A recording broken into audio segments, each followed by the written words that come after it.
Welcome to the bold analysis, ladies and gentlemen. I am in Embu, and let me tell you, this place is extremely cold. Hey, huko ni baridi. Huko ni baridi. Hey, I'm telling you, I'm putting this jacket. I have to do the coat, na the half coat, na tie, na put it in my jacket, and I'm feeling cold, and I'm not sick, but I'm here. We will do it. It actually needs less posturing but more truth. The president is more terrified about Matian'gi over the new wave of exodus heading to Matian'gi access. And in this podcast, we are going to look at what exactly is making the Matian'gi side a bit more luring for politicians. Kindly subscribe to our channel. I'm in Embu, guys, and I'm telling you, it's very cold. We are here, arrived by the team yesterday to finalize and finish Virginia's project that we were doing here. We're supporting this lady here known as Virginia, a mother of 5 whose children, 3 children had some condition in the leg and eyesight issues. To have a house around the child had autism. So my team, when you arrived on Saturday afternoon, we rushed the children to the hospital, and that's what you can see. That's Outspan Hospital in Embu. I'm told it's one of the best around here. So they actually got medication and they were taken back home. Plus, we also needed some birth control measures for Virginia, which is a process. So that's what we did yesterday.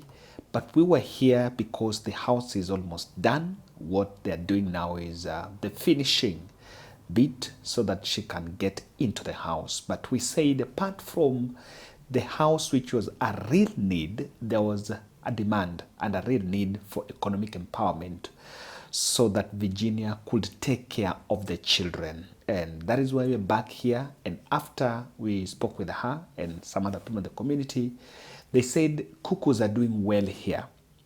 So through cuckoos, anaweza pata mayai akiuza.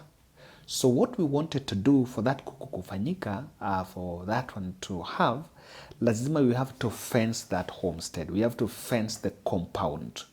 So that is where we are here, so that we can get resources to fence the compound. Tukishamwekea fence, tutajenga a structure for kuku, alafu tumbaye kuku.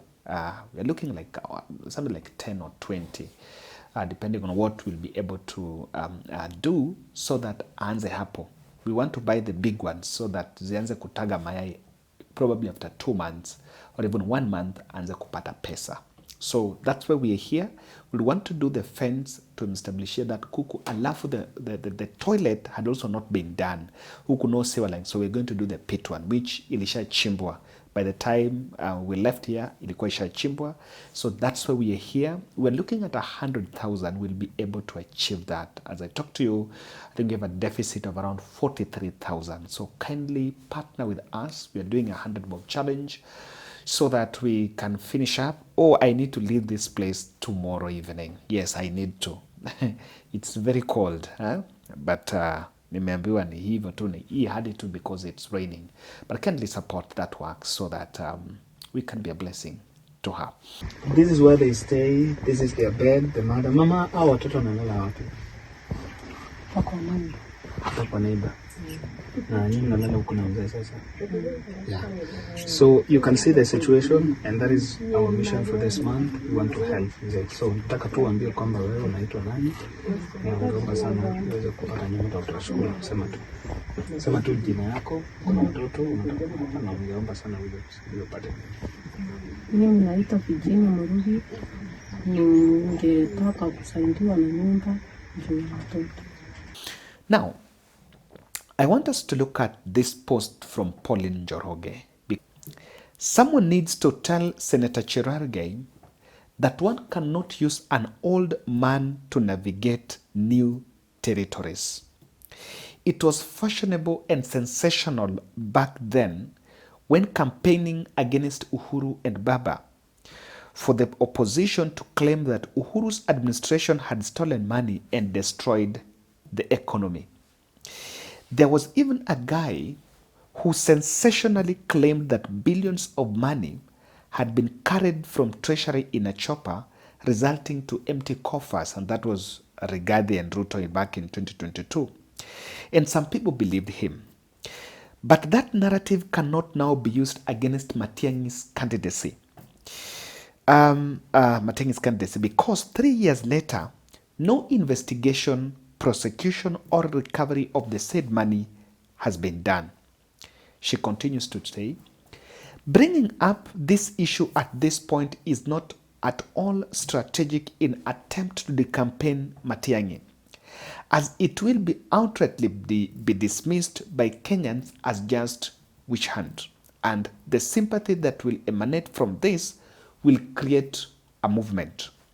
See, when an administration is seeking for re-election, and this part is very important, its campaign platform should be the deliverables and achievements it has made. Therefore, seeking a fresh mandate to continue the good work, while at it showcase a sterling track record in comparison to your opponent, to prove that you are still the best candidate. That is what makes for a successful re-election campaign, not using the same tactics and narratives that one used while seeking power for the first time. One of the challenges one of the most interesting bit that we are going to look at is the language of re-election. And the president seem not to have it. I agree that the focus should be on what you have done. Pauline Cherargei was responding to a clip from Samson Cherargei, the Nandi senator, one of the vocal that I believe is actually dropping the vote. So we are going to look at that. Pauline Cherargei has been a strong supporter and a sympathizer of Ruto administration.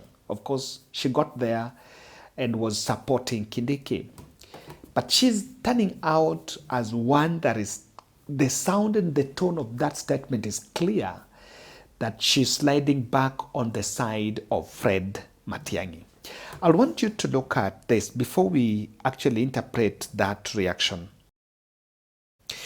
David Mainandong was saying, very well said, if they had anything on Matiangi, they would have spent the past 3 years recovering whatever they think was lost. Sadly, they spent that time showing Kenyans opulence and arrogance that led Kenyans to flood the streets in their millions in June 2024. The writing is on the wall. Minor Paul is saying, back then it was fashionable because William Ruto managed to convince people he had been edged out of government. Otherwise, why would someone castigate CS Matiangi and President Kenyatta and forget Ruto was a deputy president in that regime? Seems like some politicians assume they are only clever people in Kenya. Let's look at the last reaction about it. Another one suggested that Matiangi doesn't qualify to run for presidency because he's never done it before, that he should start from MCA and work his way up. Thing one, Matiangi is always unbothered by political theatrics. Whereas President Ruto built his base through populism, Matiangi built credibility through consistency.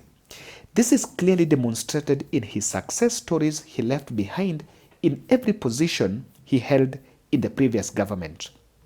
Thing two, the President Ruto often relies on speeches filled with promises that mostly never see the light of the day. On the other hand, Matiangi relies on results.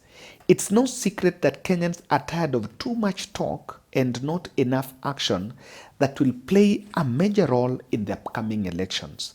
Thing three, Matiangi doesn't need drama or massive campaign to prove he can lead. His work already speaks for itself. Pauline Cherargei was reacting to Cherargei, and this is what Cherargei said in Nandi. Watu lazima tuheshimiane. Hata nimeona wameenda kudanganya Matiangi. Matiangi anataka kutumia ile pesa akina Uhuru waliiba hatukuomba kiti ya rais. Hii shida tuko naye Kenya hii. Na nataka niseme nikiwa nyumbani hapa Nandi. Ile uchumi mbaya iko Kenya hii. ni kwa sababu Uhuru Kenyatta aliharibu uchumi wa Kenya hii. Hiyo pesa wameiba, wanataka kuja kupatia Matiangi aombe urais. Kabla Matiangi hajakuja kuomba rais, lazima atuambie akiwa waziri wa Interior Ministry, mbona miili ya vijana wetu walikuwa wanapatikana River Yala? Mbona miili ya vijana walikuwa wanapatikana Savo? Mbona vijana walikuwa wanauawa hapo DCI container? Lazima aambie sisi. Hiyo pesa anataka kutumia kuomba urais ni ile pesa ya uwizi ambaye Uhuru na yeye akiwa Interior Minister waliiba kwa hii serikali. Ndio maana Rais William Ruto anang'ang'ana mpaka tumeleta broad base kujaribu kuleta Kenya pamoja. Na unajua hawa hawana formula. Niliona wanakutana Serena, wanakunywa chai. Kalonzo sijui nani yako hapa, hawatakubaliana who will be the leader, hawatakubaliana chama, hawatakubaliana by the kubaliana, tutawanyorosha hii 2027 asubuhi na mapema. But it's just to tell you that it is not going to be easy even to attack and crush Matiangi. I got these sound bites of Raila and Arati. This is what they once said about Matiangi. And I know that President Uhuru Kenyatta has a lot of faith in Fred Matiangi. Yeye ni mtu ambaye anajua kuchapa kazi. Tena hana uoga. So there were times when we were talking here and I had discussions even with my younger brother there, Mr. Onyonka. And mimi nilisema mimi najua mambo ya Matiangi. We discussed with him how things should be. And at one time I said, I'm ready to support Fred Matiangi. But when we later on did a review and look at how the forest was looking like, then he agreed, he told me, you should actually finish, go into this forest first. Menyana na hii nyang'ao kwanza. But we are together. Every step that we have taken after consultations. And that's why when he was coming to make this major statement, he asked me to come. We are determined to make sure the country moves forward. Despite all other difficulties, we'll make sure our counties, especially Kisii and Nyamira, we are at the forefront. Again, also we are equal to the task to make sure as a country we have leaders from here in Kisii, Amagusi land to be at the helm of leadership of this country. We had one of our own, Mheshimiwa Matiangi. I know he'll come at the right time. We will be with him. We have other leaders who will join the race for 2027. And we are determined to make sure the leadership of this country, one day, one time, the leadership of Kisii, Nabotokorano, and NC.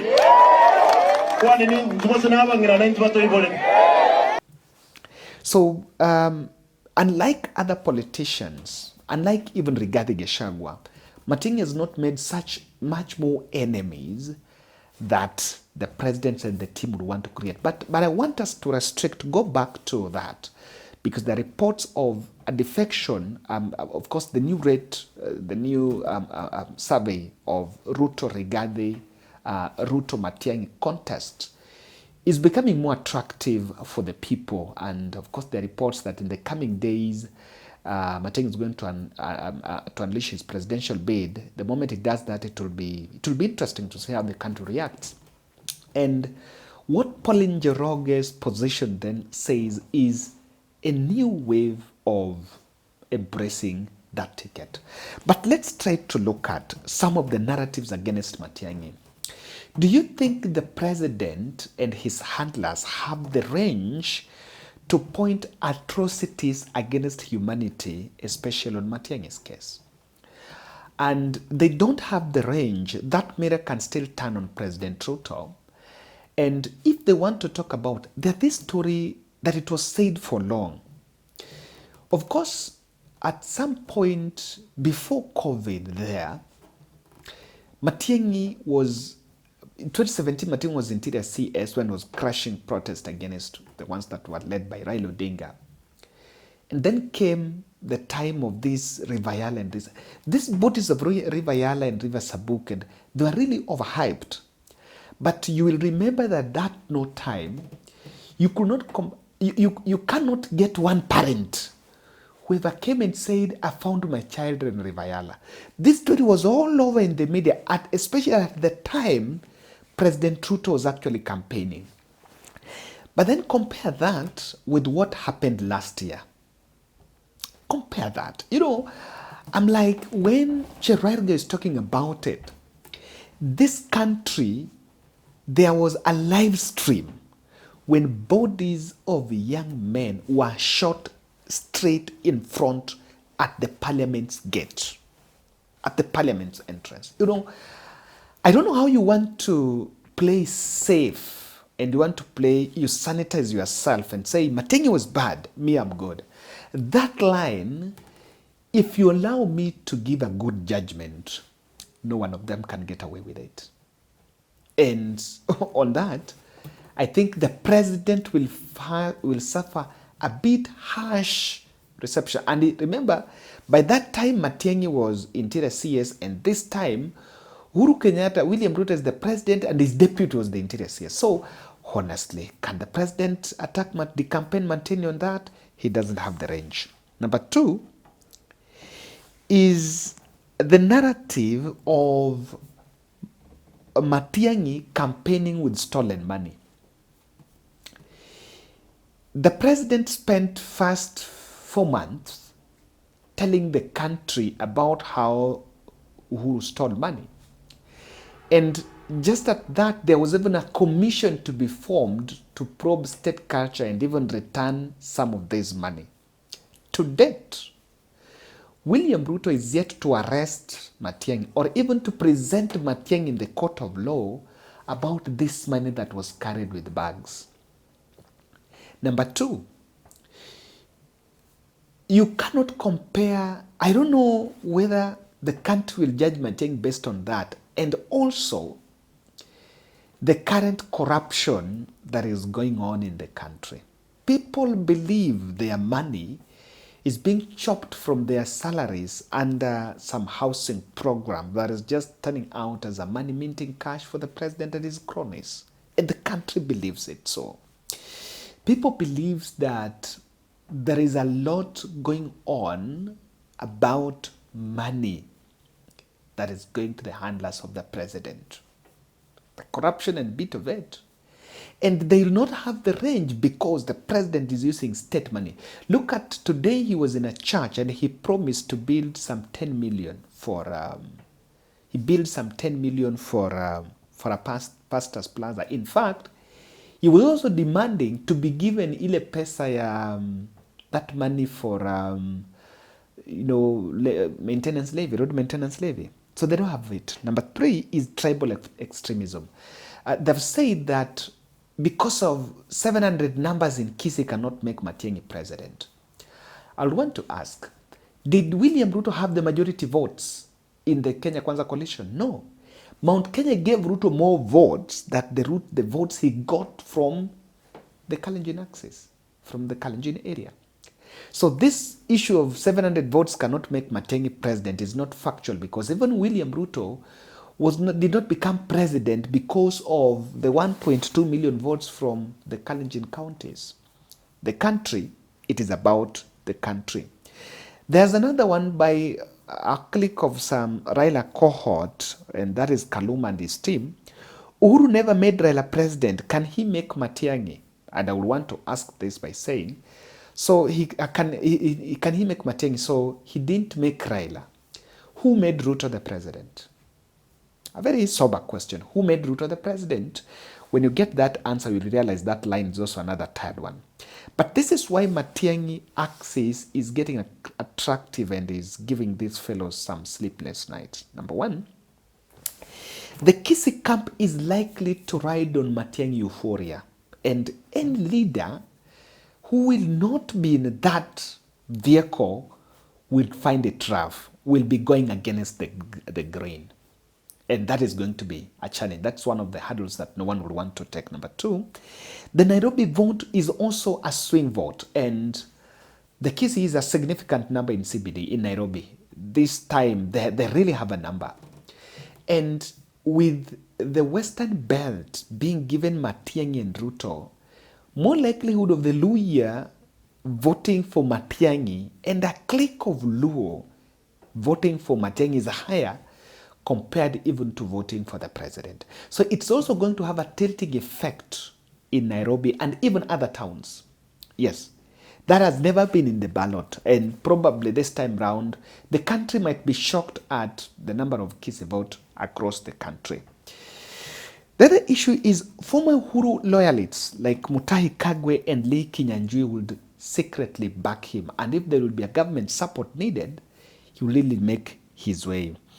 The thing is, having served as the security docket, which is a key component of an election, that is also likely to give him a boost, and he will get intel, security operations, and easily get his way to campaign, being that he had a network in that security sector. There are so many people that is there, being that he was there for almost 5 years. And lastly, I feel Matiangi Europe forays would clearly boost his resource mobilization.